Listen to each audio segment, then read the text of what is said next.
Meus amigos, muito boa noite. Trago aqui um abraço muito fraterno de todos os que fazem a Federação Espírita Paraibana. É sempre uma renovada honra e alegria estar aqui nesta casa tão querida, rever tantos amigos, né? Nossa querida Eva. Em nome de quem gostaria também de saudar todos os trabalhadores dessa casa, que a gente acompanha de tanto tempo, né? O zelo, o carinho, né? O compromisso que essa casa tem com a divulgação da doutrina espírita e o cuidado também com os frequentadores.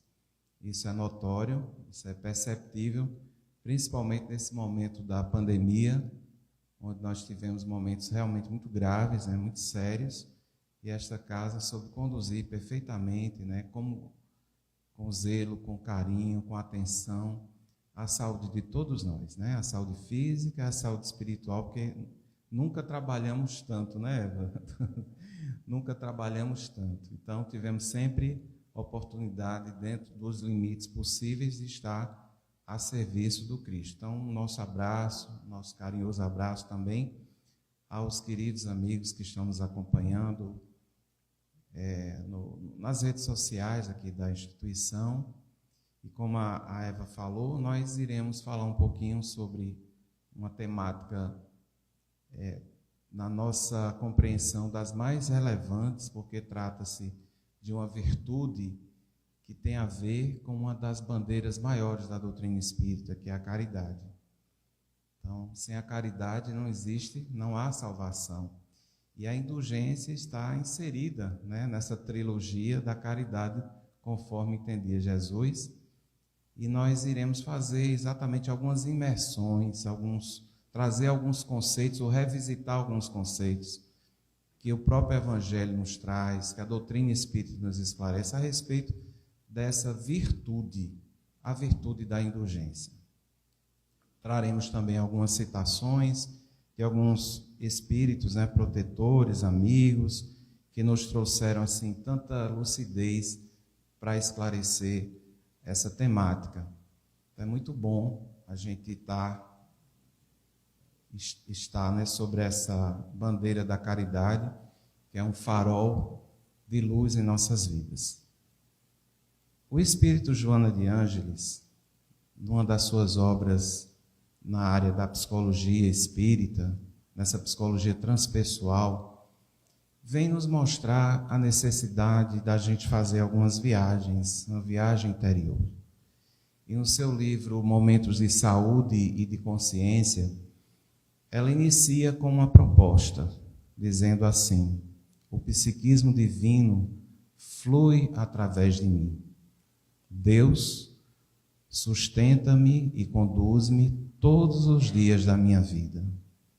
Há um fluxo e refluxo de forças que percorrem todo o meu ser, impulsionando-me ao prosseguimento. De mim depende eleger a meta, coordenar os movimentos e avançar. Submetendo-me a essa força vital, tudo se me torna acessível e poderei chegar ao bom termo de todas as minhas aspirações em paz. Essa é a proposta do livro, essa é a proposta essencial que o Evangelho nos propõe nesse mergulho interior, nessa viagem interior, nessa imersão dentro de nós mesmos, em busca dos valores eternos, em busca do reino dos céus que está dentro de nós, não está em Jerusalém, não está no mundo espiritual, não está nos centros, nos templos. O reino dos céus está dentro de nós. E é nessa certeza de que, ao nos adentrarmos, ao buscarmos esse mergulho interior, essa viagem interior tão importante, nós certamente vamos encontrar essas virtudes, essas competências, essas possibilidades que nós temos em estado ainda embrionário, mas que poderemos certamente desenvolvê-las. Todas as virtudes, todas as potencialidades estão dentro de nós. Essa é uma certeza que a doutrina espírita nos traz. Nós somos filhos de Deus, herdeiros do universo, herdeiros desse Pai. Então, todas as virtudes, todas as possibilidades evolutivas nós temos. E foi com essa compreensão que o Mestre Nazareno, o Mestre Jesus, veio aqui para a Terra, veio habitar conosco, ele já na condição de espírito puro, habitante das grandes esferas, nas grandes comunidades onde se reúnem os espíritos puros, os espíritos eleitos do Senhor, que já convivem e compreendem Deus.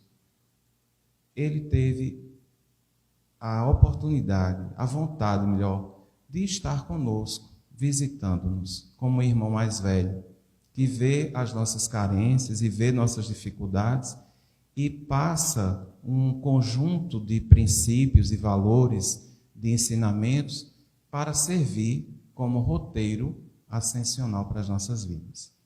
Jesus não veio ensinar aqui fundar nenhuma religião propriamente dita institucional, mas veio trazer esse evangelho. E o que é o evangelho? É a boa nova, é o conjunto das leis morais, das leis de Deus, que ele veio também representar, vivenciar, trazer para a gente de forma didática, para que pudéssemos assim compreender. Isso foi também dito por um espírito chamado, no livro Renúncia. No livro Renúncia, psicografado por Emmanuel, Alcione, ela faz uma tradução muito bonita do Evangelho. E ela diz assim: o Evangelho precisa ser sentido em todas as suas nuances, todos os seus detalhes. E precisamos compreender que o Evangelho precisa ser lido, refletido, sentido e vivido em toda a sua plenitude. No livro Renúncia, a base do trabalho de Alcione, como um espírito muito evoluído que esteve também conosco, deu essa dica para a gente. O Evangelho precisa ser lido, refletido, sentido e vivido. 4 etapas. E para isso, nós não vamos conseguir esse feito, de compreender o Evangelho, viver e sentir o Evangelho na sua plenitude, porque ainda estamos numa fase ainda da evolução muito, digamos assim, insuficiente, incipiente, do ponto de vista da angelitude. Nós estamos ainda muito mais próximos da influência da matéria do que das influências espirituais.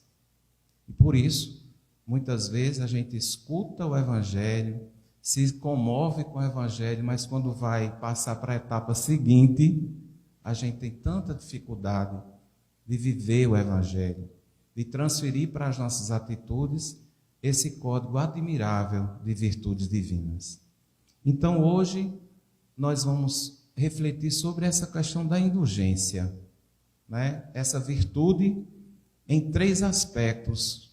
Eu gostaria de propor para a nossa reflexão da noite. O primeiro aspecto vai trazer a indulgência como uma virtude que compõe essa trilogia da caridade, conforme entendia Jesus.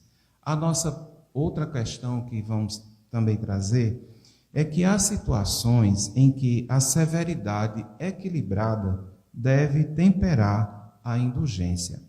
Isso, inclusive, é muito importante para a nossa reflexão, porque quando a gente fala em indulgência, muitas vezes a gente tem um conceito assim equivocado do que significa isso. A gente vai trazer alguns pensamentos para reforçar e, principalmente, trazer como agregado à indulgência um termo que não é muito usado, mas que está no Evangelho também: a severidade equilibrada. Como assim? Será que Jesus usou de indulgência e de severidade nos seus ensinamentos, na sua vida? Será que isso ele exemplificou para a gente? A gente vai daqui a pouco falar sobre isso. Em regra geral, o terceiro ponto da nossa fala vai tratar sobre que a severidade equilibrada é a atitude que melhor serve de exame a nós mesmos, de nós mesmos. E que a indulgência é a mais frutífera em relação às imperfeições dos outros. Portanto, a gente vai chegar aqui a um consenso. A severidade equilibrada é necessária, sim, em relação às nossas questões. O exame de nós mesmos é super importante. E a indulgência é a virtude mais frutífera em relação às imperfeições dos nossos irmãos. Essa é a nossa proposta também para hoje, para a gente refletir. Mas o que seria então indulgência? Vamos observar alguns conceitos que aprendemos na questão 886 do Livro dos Espíritos, quando Allan Kardec indaga, né, a respeito de como entendia Jesus, né, qual o conceito, a ideia de caridade conforme entendia Jesus. Porque o conceito de caridade foi um conceito muito desgastado ao longo do tempo. E Allan Kardec quis saber qual o conceito de caridade conforme entendia Jesus. E não conforme entendia o mundo, é conforme entendia Jesus. E os Espíritos responderam 3 aspectos. A benevolência para com todos. Vejam bem, para com todos. Não é benevolência para quem gosta da gente, quem é do mesmo time, quem é do mesmo religião. É benevolência para com todos. A segunda, a indulgência para com as imperfeições dos outros. Ou seja, no mundo em que impera a imperfeição, nós estamos no mundo de perfeição ou de imperfeição? De imperfeição. Então, logo, nós estamos no mundo de provas e expiações, logo somos imperfeitos e a gente vai se deparar com pessoas igualmente a nós imperfeitas, não é? Então, logicamente, precisamos exercer uma competência capaz de conviver com a imperfeição, porque senão a gente não vive aqui. A gente vai ter que mudar de planeta. Ou a gente aprende a conviver com o outro, ou então como é que fica? Porque eu não sou perfeito. Se eu fosse perfeito, eu não estaria aqui. E se eu fosse perfeito, mais uma razão para ser indulgente com as imperfeições dos outros. Mas eu preciso exercer essa competência, desenvolver essa competência e ampliar essa capacidade de ter indulgência para com as imperfeições dos outros. E como é que a gente desenvolve uma competência a não ser exercitando? Como é que eu sei, por exemplo, andar de bicicleta se não levar uns tombos, né? Sem botar aquelas rodinhas antes, depois a gente tira as rodinhas, depois cai, depois levanta e vai, até a gente aprender a andar de bicicleta, não é assim? Como é que eu aprendo a ter as competências se eu não experiencio? Então a gente vai precisar exercer essa competência da indulgência. E a outra é o perdão das ofensas. Que tudo tem uma ligação. Eu sendo indulgente com as imperfeições dos outros, eu estou agindo com bondade? Estou. Não é? Se eu sou indulgente com a imperfeição de Eva, as imperfeições dela, eu compreendo isso, tenho a ciência desse limite que ela tem, e ela vice-versa, isso já é um ato de bondade. Não é? E, naturalmente, é o caminho para o perdão. Se eu fiz alguma coisa que ela... Aí ela vai relevar isso, vai compreender, vai, né, dar um ponto de apoio para que a gente possa recomeçar a nossa jornada e a nossa relação de amizade. Se a gente passou dos limites, se a gente cedeu em algum ponto. Então, a indulgência tem até tratar com menos severidade os erros alheios. Os erros alheios. Vejam bem. Os nossos a gente tem que usar de severidade. Qual é o termo que eu coloquei? Equilibrado. Porque uma severidade rústica, também severa demais, muito excessiva conosco, também não é bom. Com os outros, pior ainda, né? Mas com a gente também é um desastre. Então, nós temos que procurar uma severidade equilibrada. Continuando, a respeito do significado da indulgência, a gente vai encontrar qual o sinônimo que o dicionário fala a respeito dessa virtude, que pode se transformar numa competência à medida que a gente vai exercitando. Então, em fisiologia, né, o conceito da fisiologia a respeito de complacência, que é o sinônimo de indulgência, complacência, que significa isso? tipo uma resiliência. Eu acho que dá uma ideia. Aí eu trouxe até um exemplo para dar aqui para vocês. Eu nem falei para a minha esposa, né? Eu tirei lá da cozinha, para ela nem viu, mas eu trouxe para dar um exemplo para vocês. O que seria, no campo da fisiologia, a capacidade de um órgão adaptar-se e readaptar-se às pressões. Eu tirei, sem ela saber, isso aqui, gente, ó, da cozinha lá de cá, para dar um exemplo para vocês. Está novinha, zerada. Então, imaginemos que no campo da fisiologia, a complacência seria isso. Estou apertando. Para quem não está vendo aí, os amigos que não são deficientes visuais, né? Então, a gente está apertando uma bucha de cozinha, com muita força. E agora eu vou soltar essa bucha. E o que acontece? Ela retornou ao seu estado normal, né? Praticamente sem muitas dificuldades. A indulgência, a complacência, essa capacidade que a gente vai ter nas relações de, mesmo sob pressão, mesmo sobre as lutas, sobre as dificuldades, sobre os atritos, os conflitos, a gente tem a capacidade de viver sob a pressão, mas não se desmoronar, se descompensar. Ter a capacidade de, mesmo vivendo isso, manter-se intacto. Voltar à situação. Diante de uma perda, diante de uma situação diversas que a gente vive na vida, a gente precisa encontrar esse ponto aqui, o ponto de retornar. Diferente, vou contar agora outra experiência do papel. A folha de papel. Imagina uma folha de papel sob pressão. Vamos ver como é que fica? Vamos lá. Amassei o papel todinho, está todo amassadinho. Ele voltou, como é que fica? Voltou ao estado normal. Mas vamos ajudar o papelzinho a voltar? Vamos lá. Aí Eva é muito caridosa e vai ajudar a gente, né? A voltar, vamos tentar voltar, né? Aí puxa o papelzinho para aqui, puxa o papelzinho para cá. Olha como o coitado ficou. Ficou igual? Não. Isso aqui pode ser uma experiência da falta de resiliência, da falta de indulgência, porque ficam as marcas, o ressentimento, a mágoa, ficam as marcas. Olha como é que ficou o papel, todo marcado. E às vezes a gente está na vida, se apresenta na vida assim, todo marcado. Todo cheio de ressentimentos, de marcas, de dores, de dificuldades, de falta de perdão, de falta de compreensão. E aí a gente leva a vida toda assim. O Evangelho ensina-nos a sermos assim. Mesmo com as dificuldades, a gente passa pelas pressões, mas a gente mantém a nossa integridade psíquica, social, moral, principalmente, espiritual. Isso é possível a gente conseguir? Essa é a grande questão. Se não for possível, o que Jesus falou não serviu de nada.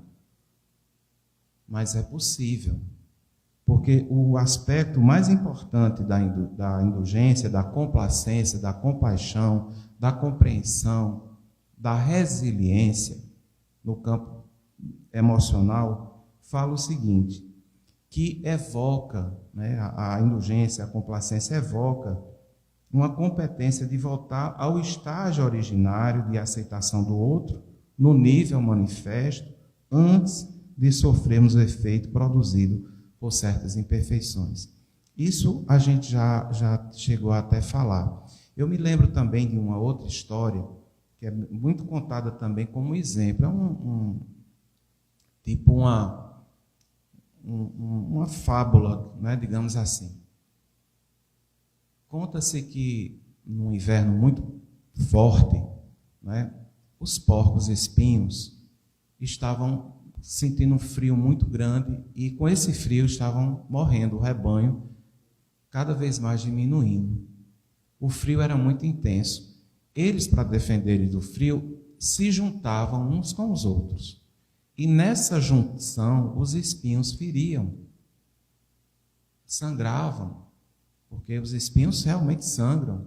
E quando eles mais sentiam frio, que se uniam demais, eles se feriram. E doía. E eles se afastavam. E quando se afastava demais, eles morriam. Até que a manada, até que o rebanho, encontrou uma solução.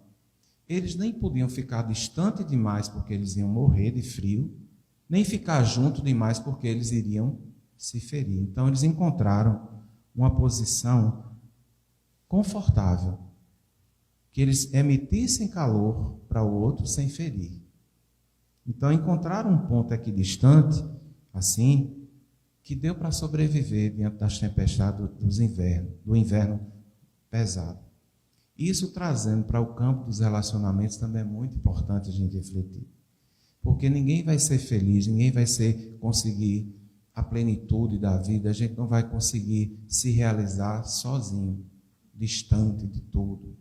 Porque a gente pode até perecer, perece, certamente. E nem também querer, às vezes se intrometer demais, na vida do companheiro, da companheira, do filho, do esposo, da esposa. A gente tem que encontrar um ponto de equilíbrio, um ponto em que eu permita o outro ser quem ele é, sem também me deixar de me identificar quem eu sou. Então, são essas histórias, são essas relações simbólicas que eu estou querendo trazer para a gente encontrar esse ponto importante para a nossa convivência.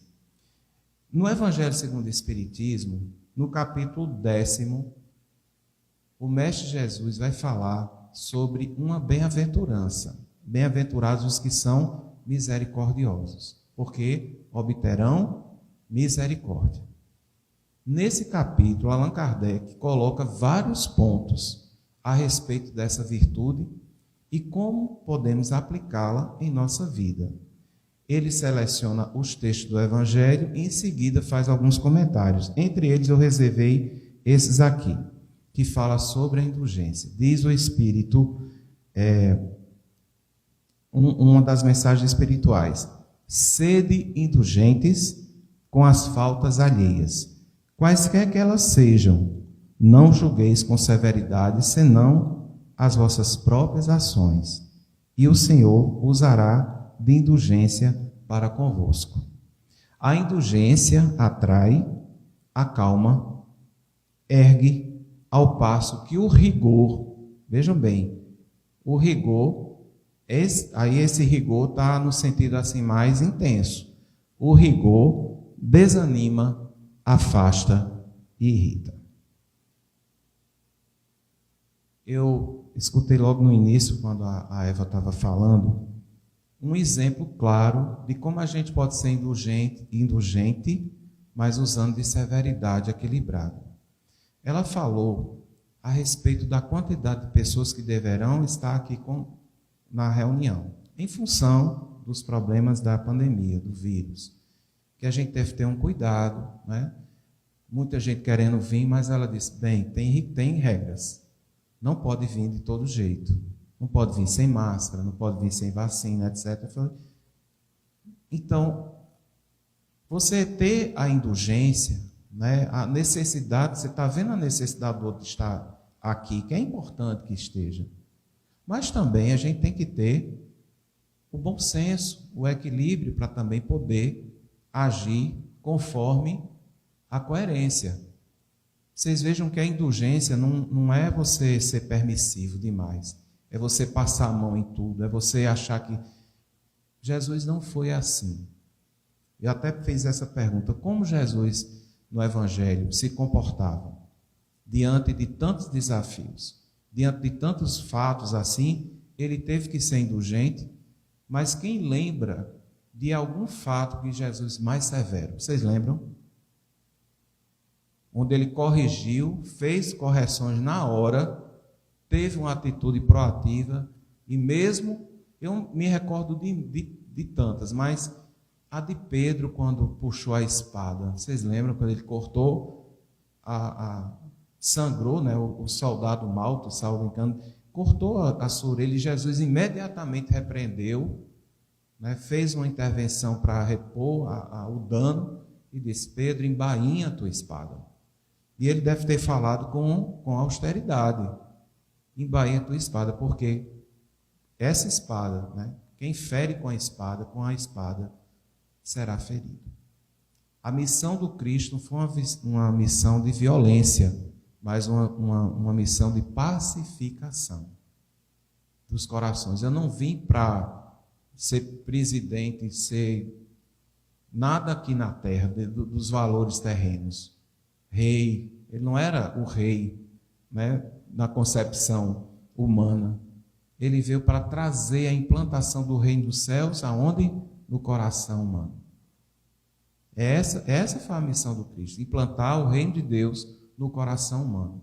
Também os vendilhões do templo, lembram?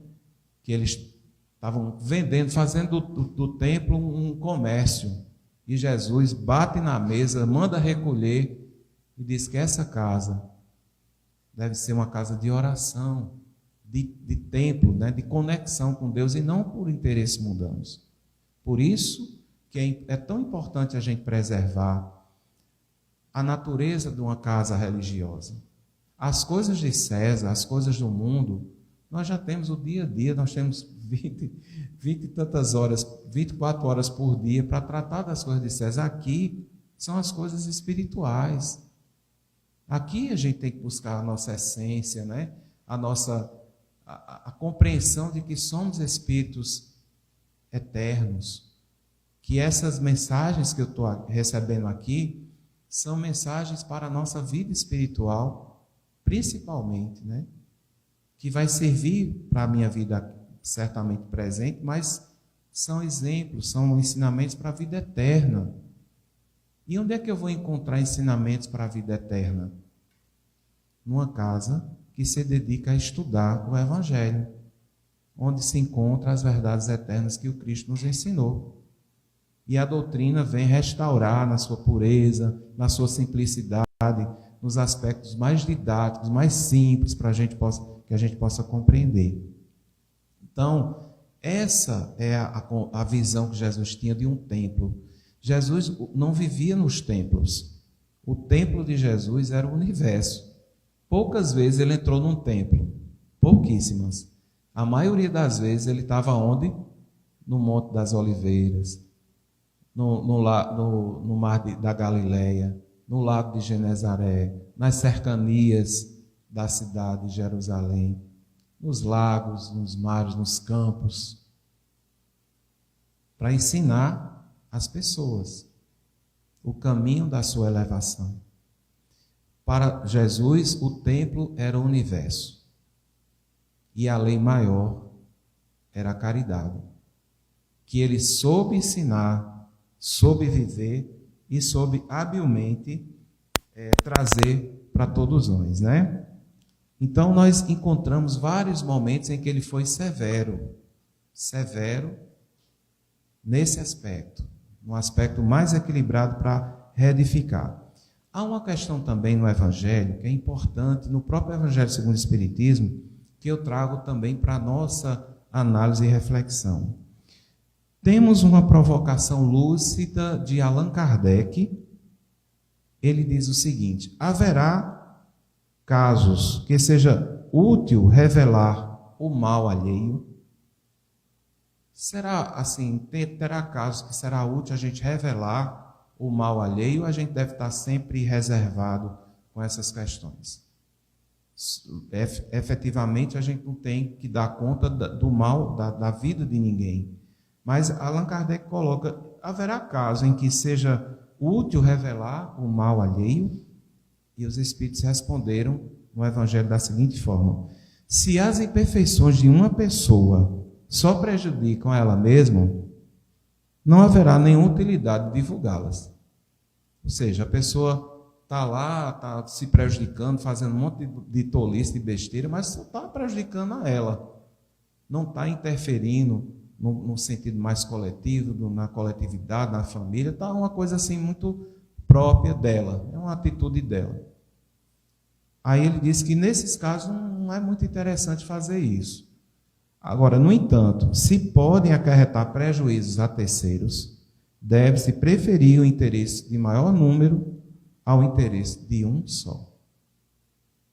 Então, na sociedade, né, em qualquer situação, se tem aquela pessoa que está entrando em desarmonia, em desequilíbrio e provocando um monte de situações constrangedoras, né, de prejuízos, né, na coletividade, na convivência, aí sim, a gente precisa tanto divulgar como também interromper esse mal.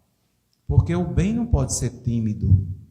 O bem é a maior força que tem no universo, é o amor, é o bem. Então você tem que usar a sua autoridade moral para conter, né, reprimir esse mal que está ocasionando a tantos prejuízos. Muitas vezes é uma casa espírita, tem até exemplo, né, de companheiros que se desequilibram, ficam totalmente descompensados, né, e que começam a criar situações. Então precisa se conversar sério com essa pessoa, chamá-la a atenção, tomar algumas atitudes. Isso é falta de indulgência? Não. Se ele está prejudicando uma comunidade, trazendo prejuízos, comprometendo a harmonia do ambiente, você chama e toma as atitudes, isso não é falta de indulgência. Isso é coerência com os princípios da harmonia e da justiça. E no campo social também, se existem situações em que a sociedade precisa reprimir o mal, né, não permitir que essas coisas aconteçam, tem que tomar também atitudes severas, né, para que o bem não seja vencido pelas forças do mal. Né? A gente tem que tomar atitudes coerentes nesse sentido. Isso é falta de indulgência? Não. Indulgência você pode usar em todos os momentos. Nesse caso, é preferível, né, como diz, afastar essa situação do que criar um embaraço muito maior nas relações, né? Então, às vezes eu trabalho em escolas, né, já tive muitos exemplos assim, de alunos muito complicados, né, muito cheios de situações que a gente tentou fazer todo tipo de envolvimento, né, no campo de apoio psicológico, da família, tudo. Mas quando a gente vê que não tem condições mesmo, né, está fora do controle, a pessoa não quer atender, então tem que tomar as atitudes que a escola tem, né, as regras que a escola impõe, e de suspender, né, de evitar em algumas situações que ele possa estar presente. Então, isso é falta de indulgência? Não. Outra pergunta que foi feita por Allan Kardec agora no Livro dos Espíritos, a questão 903 também. Allan Kardec diz o seguinte: indaga aos benfeitores: incorre em culpa as pessoas que estudam os defeitos alheios? Olha agora a pergunta. Incorre em culpa a gente estudar os defeitos alheios? Começar a estudar os defeitos de Thalita, da Eva, vou agora me dedicar a estudar do Ricardo. O que é que vocês acham? Isso é louvável, isso? A gente passar agora me dedicar a estudar os erros alheios. Olha que Allan Kardec tinha muito essa preocupação com os detalhes. Allan Kardec pergunta essa questão aos espíritos na questão 903. E eles responderam da seguinte forma. Eu acho que você já sabe a resposta, não sabe? Vou repetir a pergunta, viu? Vamos fazer aqui uma enquete para ver se vocês estão em sintonia com os espíritos da verdade aqui. A pergunta é: incorre em culpa pessoas que estudam os defeitos alheios? Vou tomar água para vocês me responderem aqui. O que é que vocês acham? Incorre em culpa a gente estudar os erros alheios? Essa foi a questão. Quem está aí também na internet, né, nas redes, o que é que vocês acham? Coloquem aí, questão 903. E aí, alguém quer se aventurar? Quem concorda que a gente deve estudar os defeitos alheios?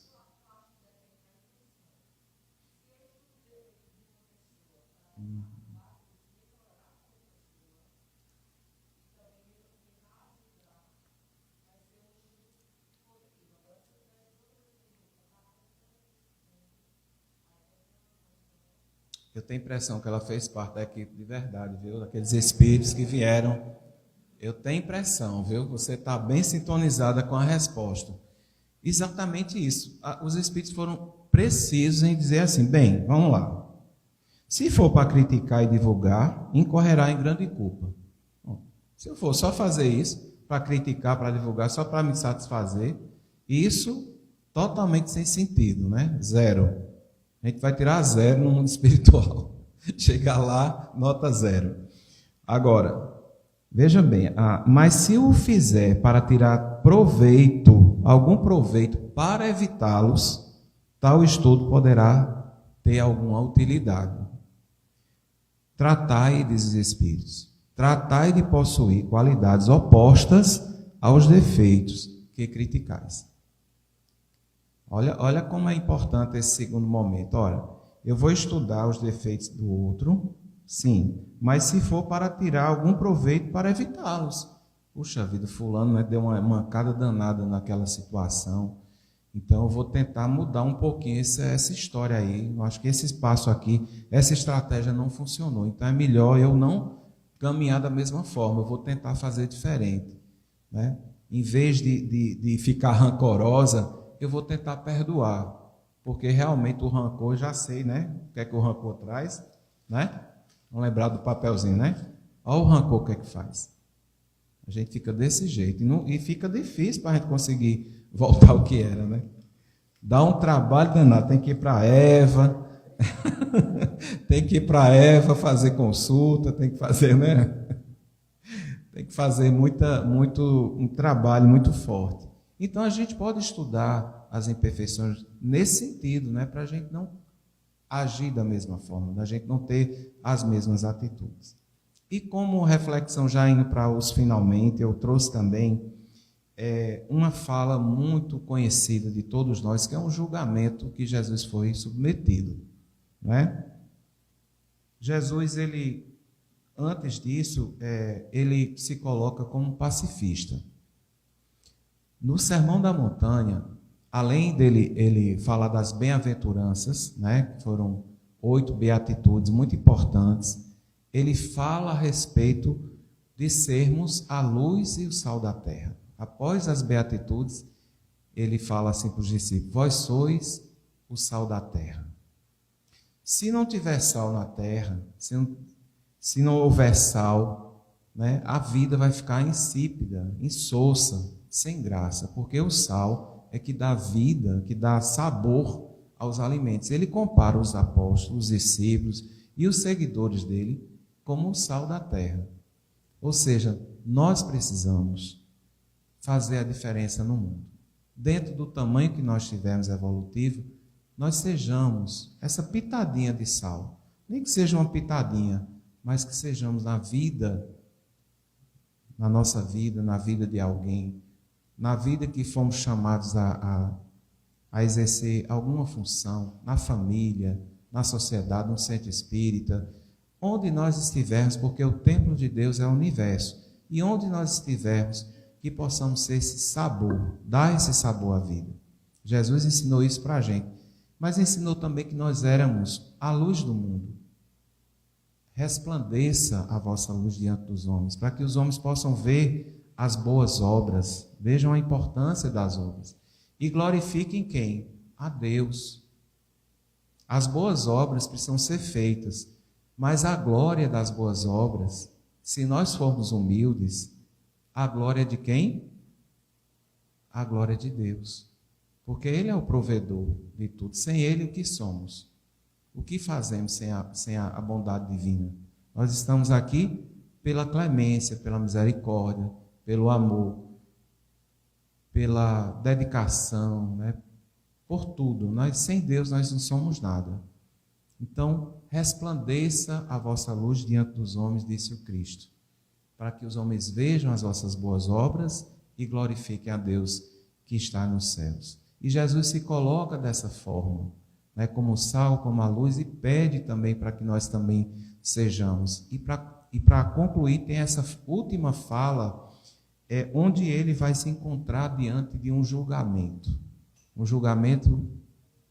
social, né, que em uma mulher pega em adultério, é levada ao julgamento público E Jesus estava nessa situação e tem uma atitude de indulgência, né, de prática de indulgência efetiva diante do erro alheio. Mas tem um detalhe nessa fala.